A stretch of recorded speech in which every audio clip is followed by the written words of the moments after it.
Bitcoin miner Bitfarms CEO has resigned and is replaced by the COO, the Chief Operating Officer. The outgoing CEO co-founded the Canadian company in 2017. Emilio Grodzki, there we go, co-founder and CEO of Canadian Bitcoin miner Bitfarms, has resigned effectively immediately. According to a company statement on Thursday, President and Chief Operating Officer Geoffrey Morphy has been promoted as his replacement. The co-founder of the company in 2017 with Nicholas Bonta, Grodzki will remain as director. Bonta will move from executive chairman to chairman of the board. Quote, in a little over 2 years, Jeff helped transform Bitfarms from a purely Canadian company trading on the TSX Venture Exchange with 5 farms in Quebec to an international powerhouse traded on both the NASDAQ and TSX with 10 operating farms in 4 countries, driving over 4.4 exahash a second today. Bonta said in the statement, exahash is a measure of computing power. The valuations of Bitcoin miners has suffered with high energy costs and falling Bitcoin prices. Sentiment in the sector was further shaken by the bankruptcies of Compute North and Core Scientific and the looming possibility of more companies filing for Chapter 11 protection like Greenridge Generation. Bitfarms hasn't been spared. Its stock is down 92% this year, and the company has a market cap of just $85 million.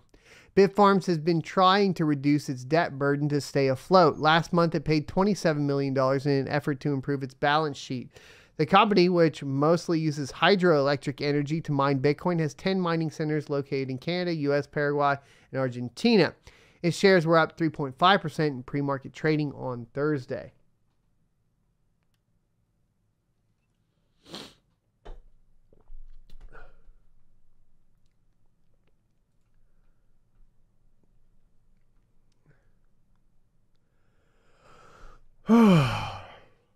Here we go.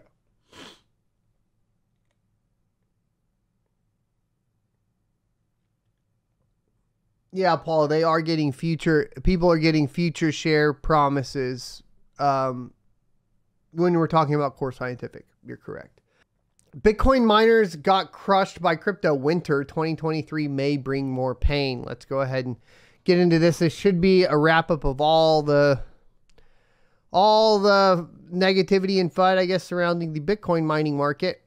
Bitcoin miners had a rough 2022, showing how to not build a mining business. However, industry experts don't see 2023 as much better unless markets improve significantly, which, of course, I think, as we know, right? Once again, not financial advice. This is just my observation. According to the halving cycle of Bitcoin, 2023 will not be better. 2023 will maybe start to see recovery near the end of it, right? But I think, no, not significant recovery. Things are going to get worse, right? So this is purely based off of historical performance. History doesn't always directly repeat, but in the case of Bitcoin, it appears to quite frequently. So this is kind of what we can expect, right? The mining industry started 2022 off strong with what seemed like ample capital to expand, but high energy prices, increasing competition for Bitcoin blocks, and a bear market hit miners, knocking out those with high leverage. The sector was shaken by bankruptcies and loan defaults. And hold on just one second.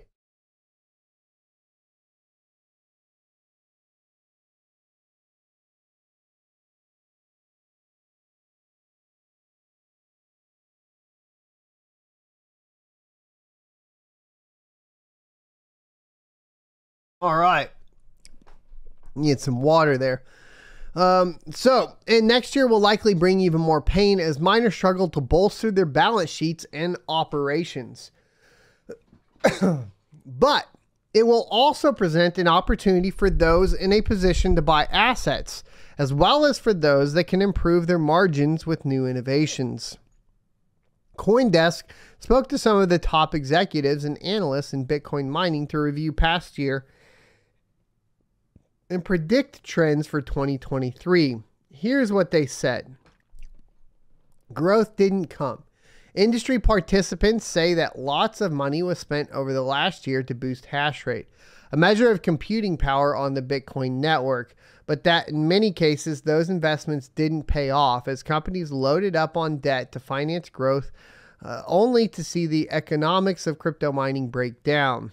Quote, many miners acted too deterministically, end quote, projecting Bitcoin would hit $100,000 and not even considering that the price would drop below $20,000. I want you guys to remember this on the next cycle. So let's say 2025, Bitcoin hits $210,000. That's my exit point, right? Like that's the, I should have pulled out a little bit earlier point, right? If we're talking about like averaging up.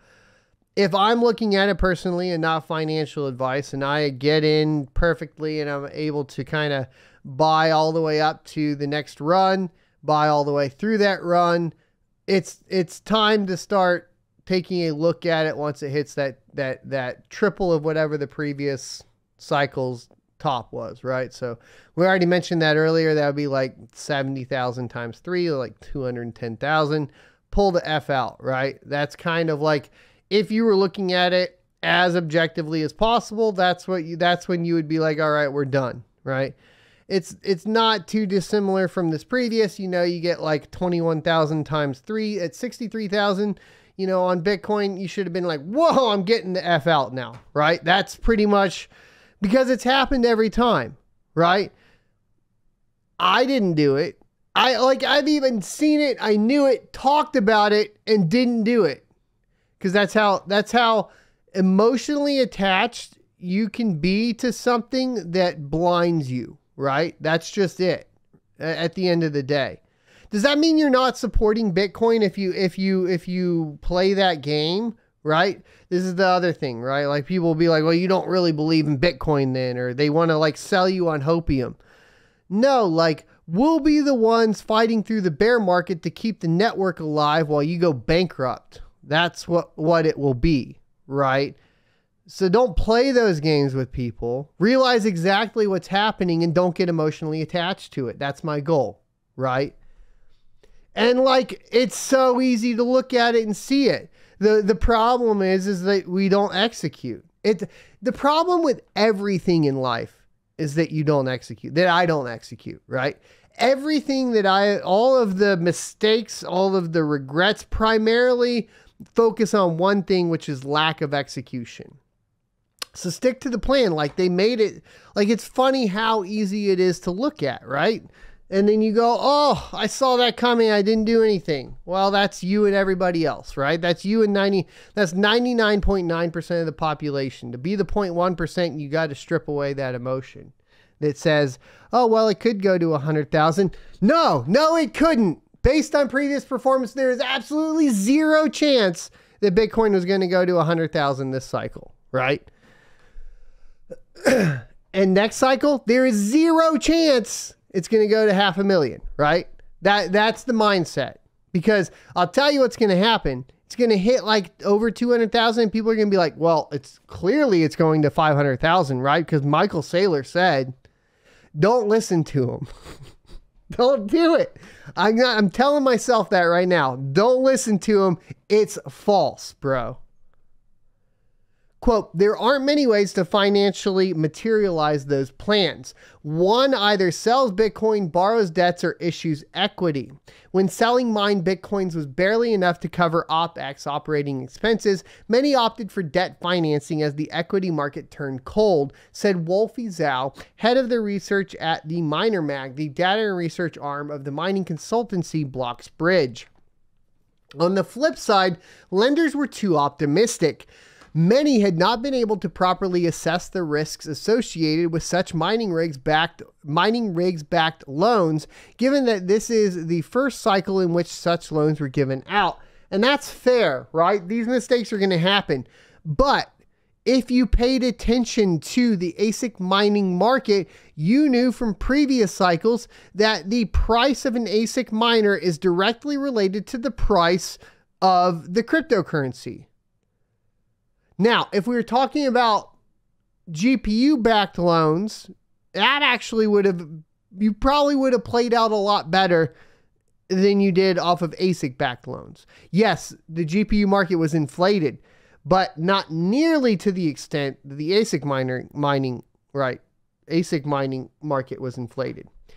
And so clearly, if you were looking, like, it's absolutely baffling that there wasn't like one company, like one lender that was like, hold on, let me do some previous research on this.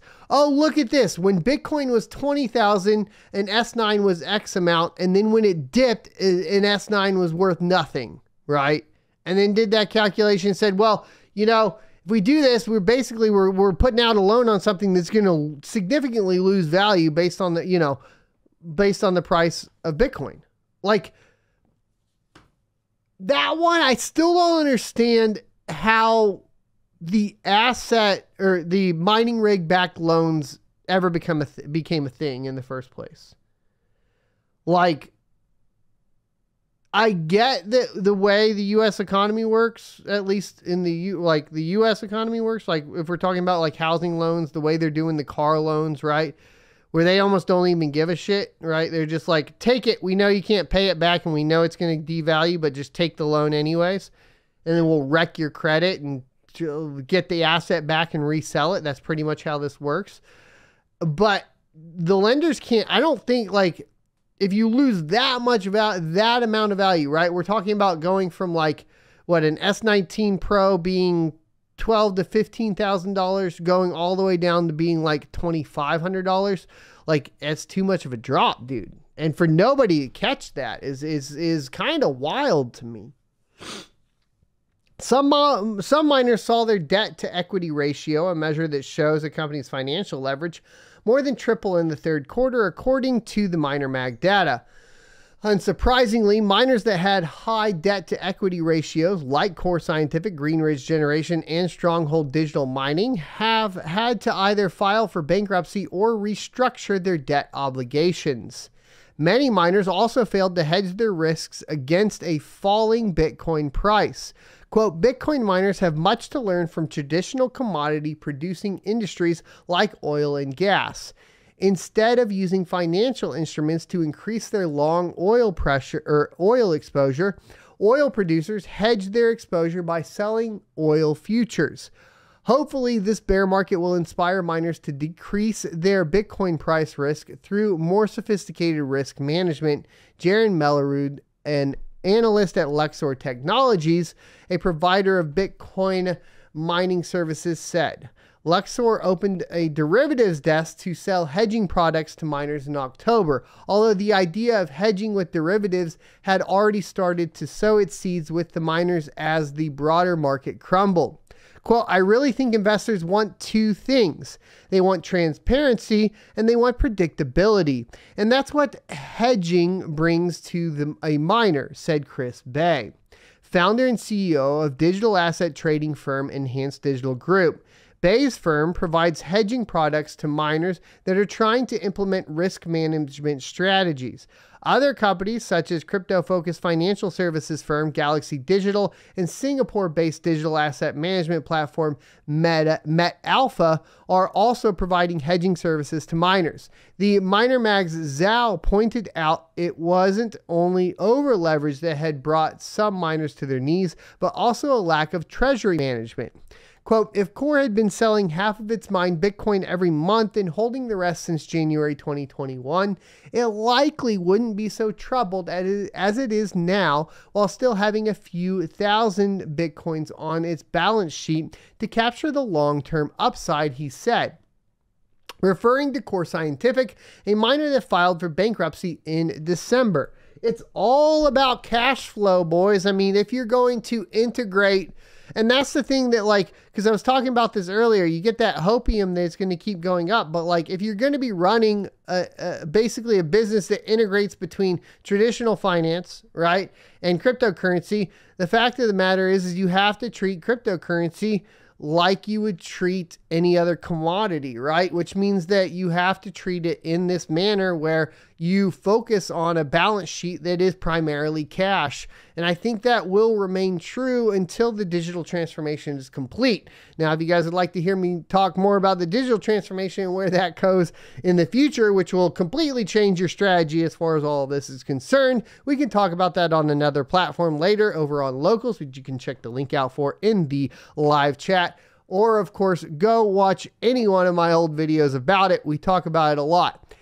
That doesn't mean that right now, when you are integrating in between these two, that your strategy completely abandons a good cash balance sheet, right? And this is just the things you learn, right?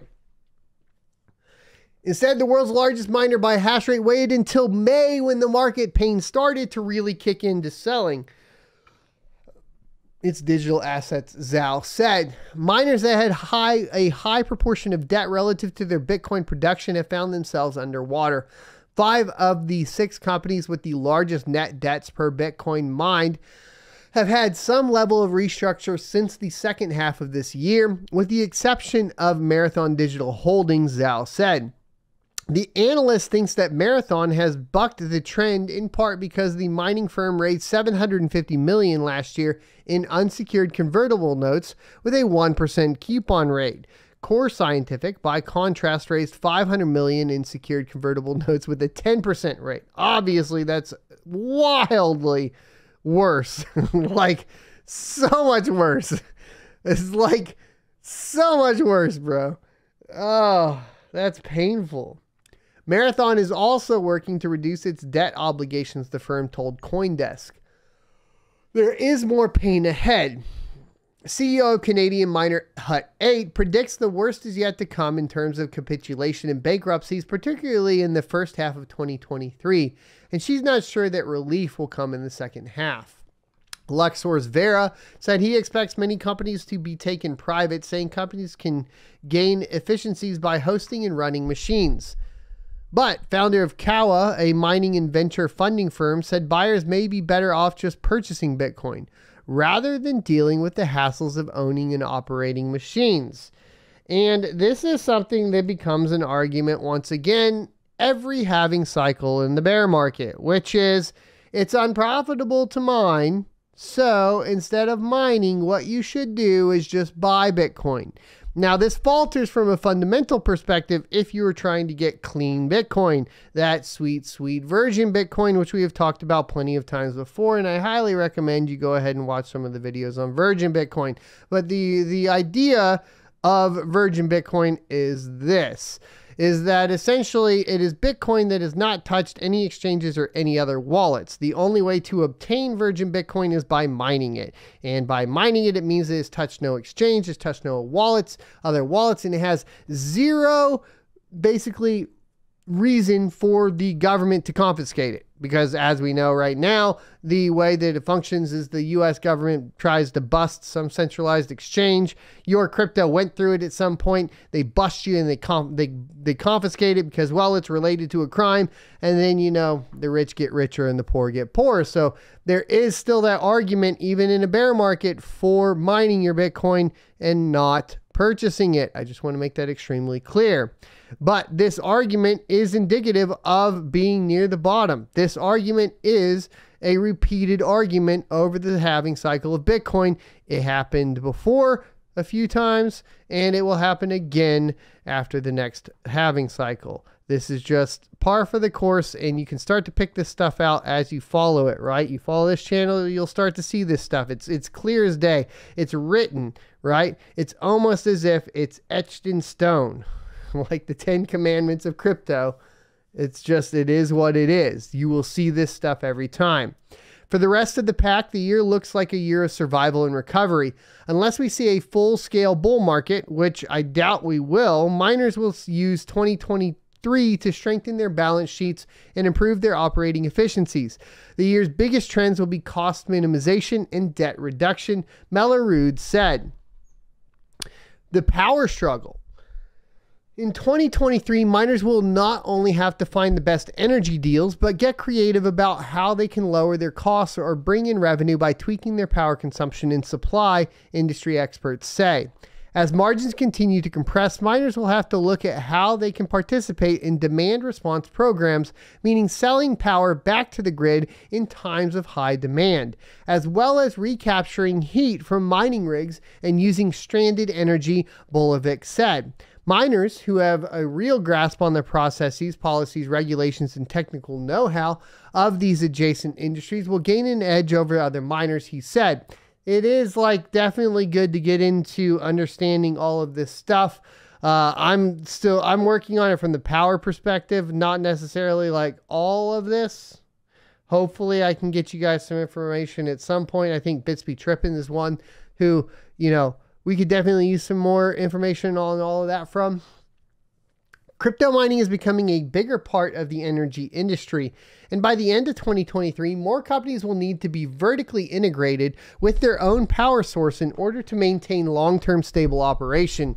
And we talked about this before, right? We were just talking about it. The fact of the matter is like you end up in a position where you almost have to be a power company to mine crypto. And this is kind of a problem, right? Like it's crazy.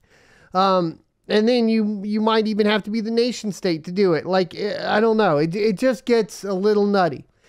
So it goes on to say, this is according to the CEO of Enerhash, a Hungary-based company that runs blockchain data centers.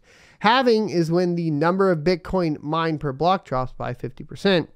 And that's every 4 years or so. Another lesson related to the importance of managing power costs is on hosting, the business model in which firms bring in revenue for owning and operating the infrastructure. High energy prices and low Bitcoin prices have been particularly hard on this model, Zach Bradford, CEO of crypto miner CleanSpark, said. Compute North, the first big firm in the industry to go bankrupt, was primarily a hosting firm. Core Scientific was also losing money in its hosting business, about $10 million in the third quarter. Mining firms like DigiHost, Green Regeneration, and Argo Blockchain that relied on natural gas or the electricity grid for their power saw their costs skyrocket in the third quarter, according to the data from Miner Mag. And that happened to me as well, right? Like, costs of power just went up 300% for me overnight. Boom, gone. The power company was like, hey, you have a good business? Fuck your business. And I was like, okay, cool, thanks.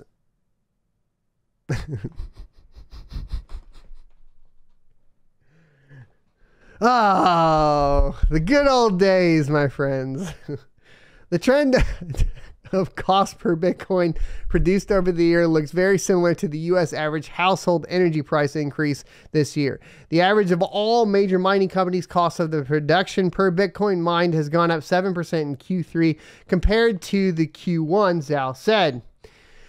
As miners try to become more efficient and bring down power costs, they might end up taking a counterintuitive path, underclocking mining machines. That's the practice of reducing energy consumption and the total hash rate to improve energy efficiency.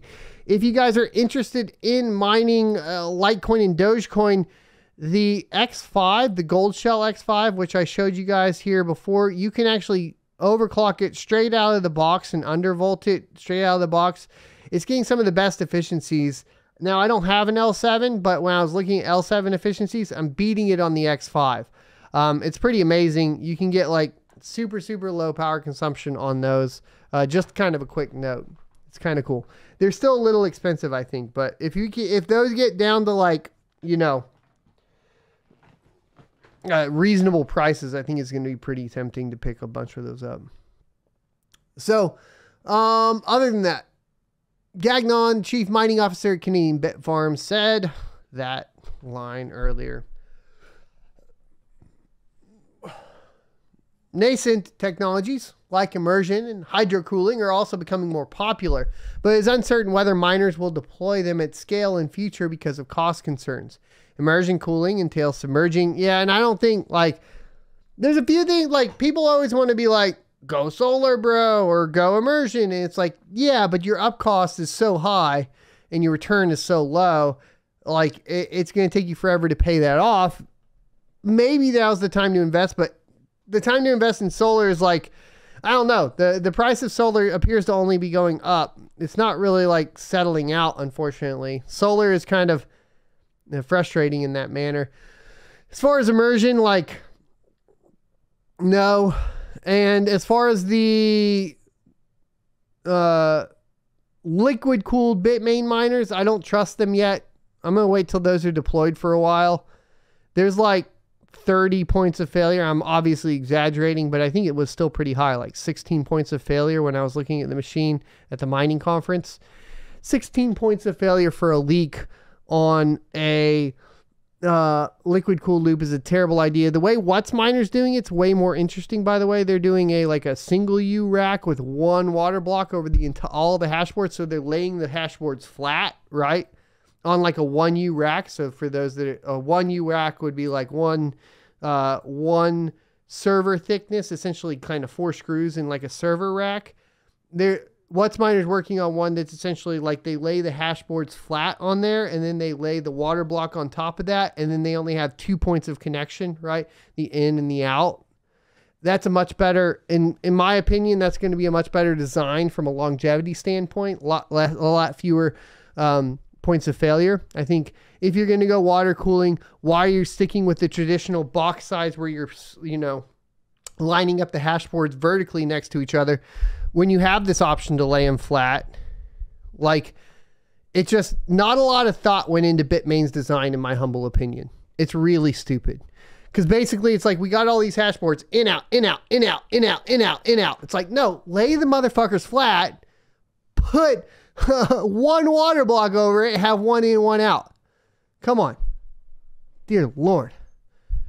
Quote, even though the current mining economics has disincentivized miners from experimenting with these new technologies, we do expect to still see progress made in 2023 to advance the technology and lower cost foundries, Bolovic said. Aidan Killick, president and chief operating officer at Canadian crypto miner Hive Blockchain, touted the Hive Buzz miners, a new mining rig built using Intel's InTIC high anticipated block scale chip. These mining machines will be for the first ASIC miner deployed by any of the major public crypto mining companies and designed in-house, he said. Obviously, this is going to be a big deal once Intel gets this going, and I guess it's going straight to Hive, which kind of sucks, but it is what it is. I think there was also one that's supposed to go. I think some of these are going to, what is it? Help me. Block? Is it what Jack Dorsey's company as well? Because Intel's only building for other companies. They won't be selling it to the consumer market, right? Kind of sucks.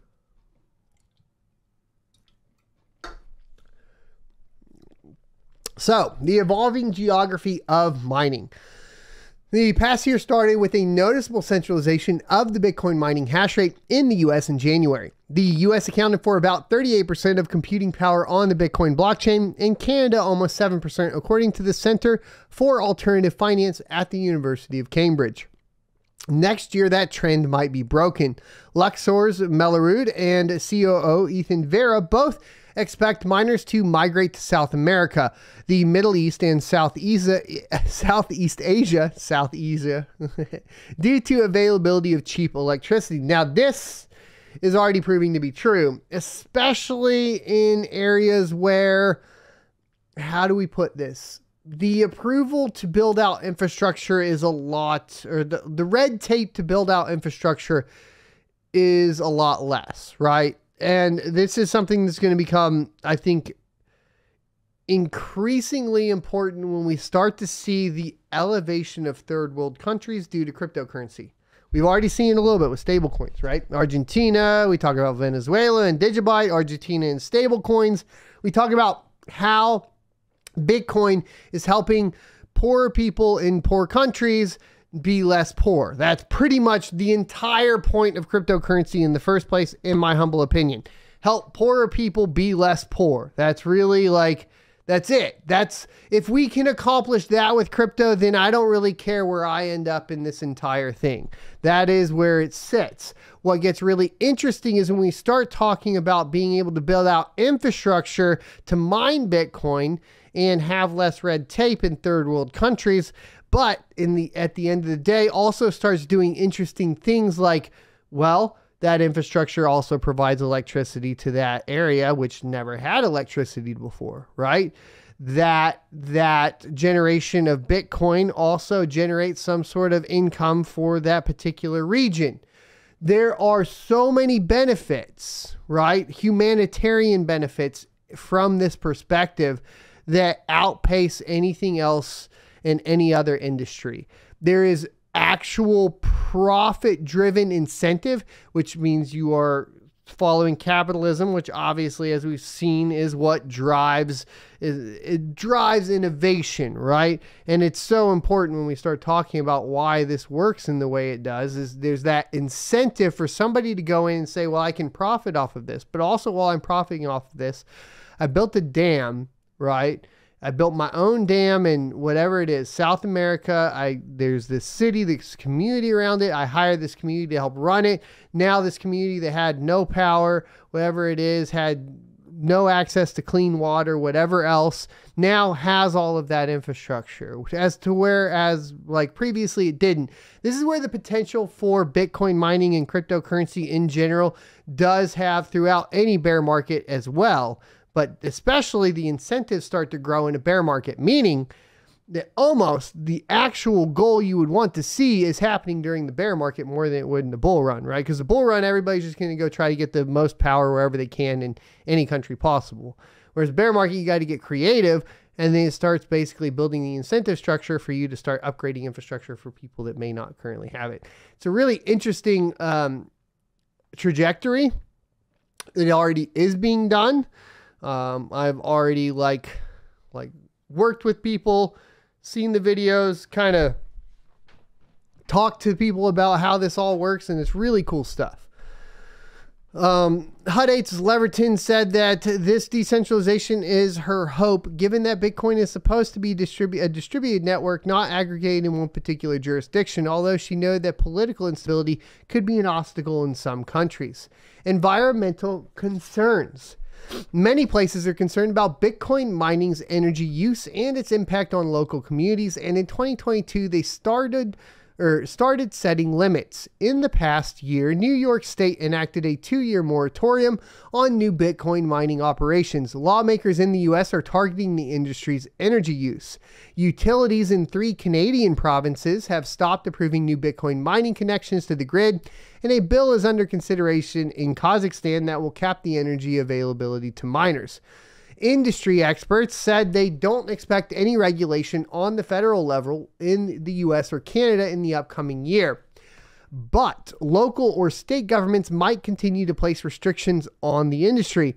This is where things are going to get extremely interesting too, because I bet you that will end up along party lines. And I know everybody hates it when we bring up the obvious, but that will mean that in states that traditionally lean blue, you will probably see more restrictions on Bitcoin mining because the obvious leaning towards the environmental impact, right? We talked about this with one of the lobbyists in New York going over the moratorium stuff. It's pretty clear. If you want to ignore that and get mad at me for stating the obvious, then fine, go do that. Probably just get out of crypto in the first place anyways. Look, we can't ignore what will happen or what is happening because it hurts people's feelings. It is what it is. Like, if we look at this, it looks like the most friendly states tend to be red towards cryptocurrency mining, and the most unfriendly states for crypto, and not even just mining, but especially mining, and the most unfriendly states appear to be blue right now. So what does that mean? You could probably find a blue politician that maybe supports it, but you need to be looking at that policy, right?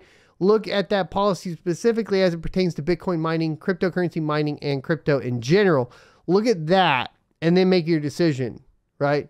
I'm not telling you to just go blindly vote red. I'm telling you, there might be somewhere in the primary where you can vote against it. But if we look at what's been happening with New York, right, it leans towards this. If we look at what's been happening with Texas, for example, it leans towards supporting more Bitcoin miners. Actually, to a detriment, though, like we talked about earlier with the way that they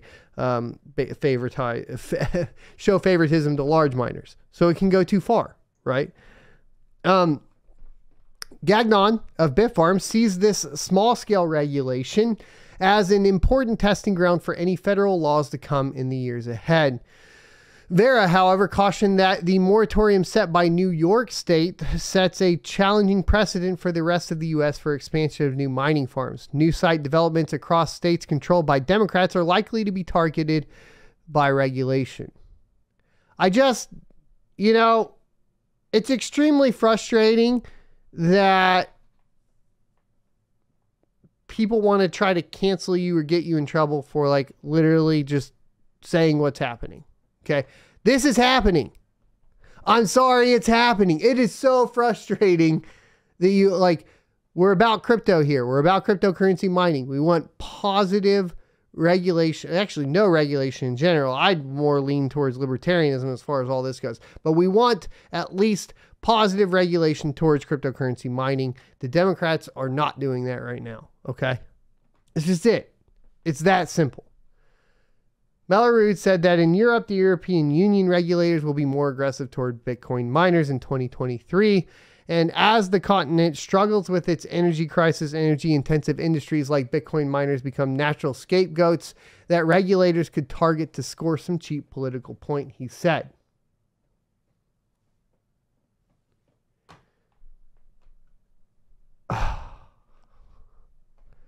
Boom. Thanks for checking out this clip from the Crypto Mining Show. You can check out the full episode here or more crypto content down here. Also, I'd like you to check out my locals page at sonofatech.locals.com where you can become a member for free or choose to be a $5 a month supporter that unlocks additional content.